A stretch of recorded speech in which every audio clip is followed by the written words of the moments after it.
Hey, have you ever noticed this weird thing we do? We are absolutely brilliant at preparing for the future, but it's almost always the wrong future.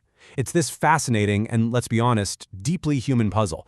It's a pattern that you see pop up over and over again in history, in business, and yeah, even in our own lives. So today, let's dive in and figure out why. You know, this quote right here from journalist James Fallow, this is going to be our North Star for this whole explainer. It just perfectly nails the core idea, doesn't it? We spend so much time and energy on some specific, looming disaster, only to wake up and find out that the real challenge was something we never ever saw coming.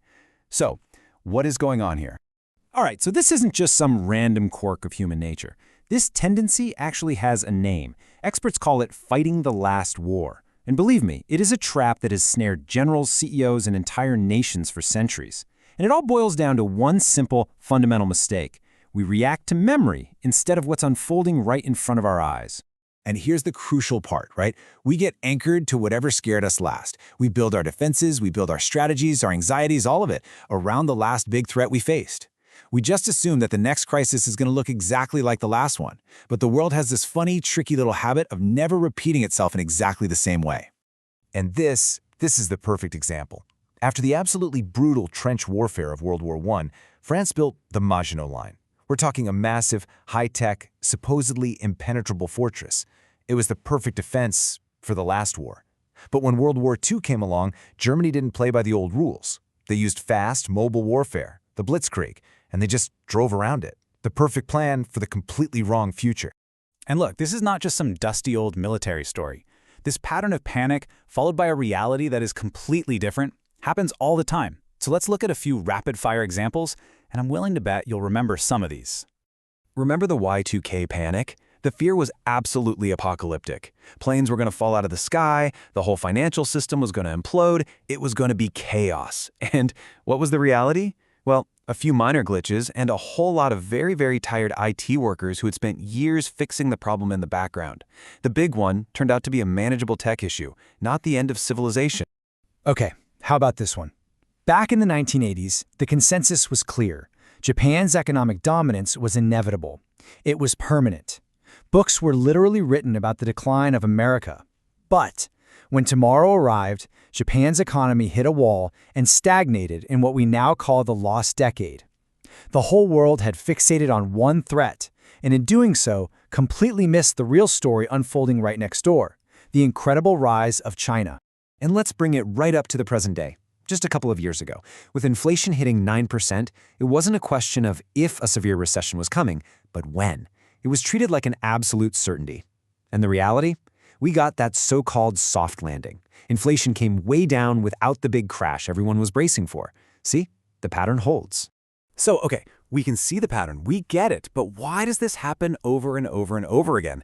It's not because we're dumb, it's because our brains have some really fascinating built-in blind spots when it comes to seeing the future. Let's break them down.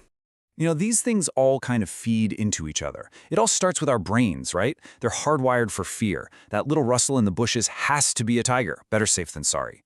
Then we take that fear and we just project it forward in a perfectly straight line, totally forgetting that reality almost always moves in curves. The media, of course, amplifies this panic because, let's face it, scary headlines get clicks. But here's the crucial part we always forget. First, we humans are incredibly good at adapting and solving problems. And second, and this is the big one, the very act of panicking about a visible threat like Y2K mobilizes everyone to go fix it. And that success blindsides us to the unseen risk that was quietly brewing the whole time. So if we're all such terrible predictors, what are we supposed to do? Well, the answer is to stop trying to build the perfect fortress for one single specific doomsday scenario.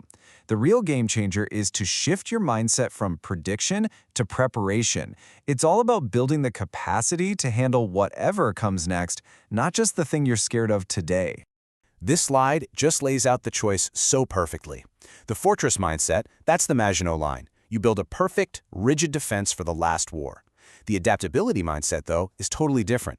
It's about staying nimble. It values optionality. Things like having a broad range of skills, having some savings, being in good health.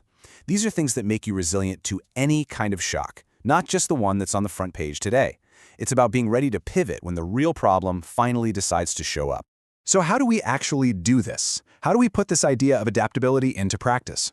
Well, this isn't just theory. This actually translates into a really concrete toolkit that you can start using right away. Okay, let's break these down.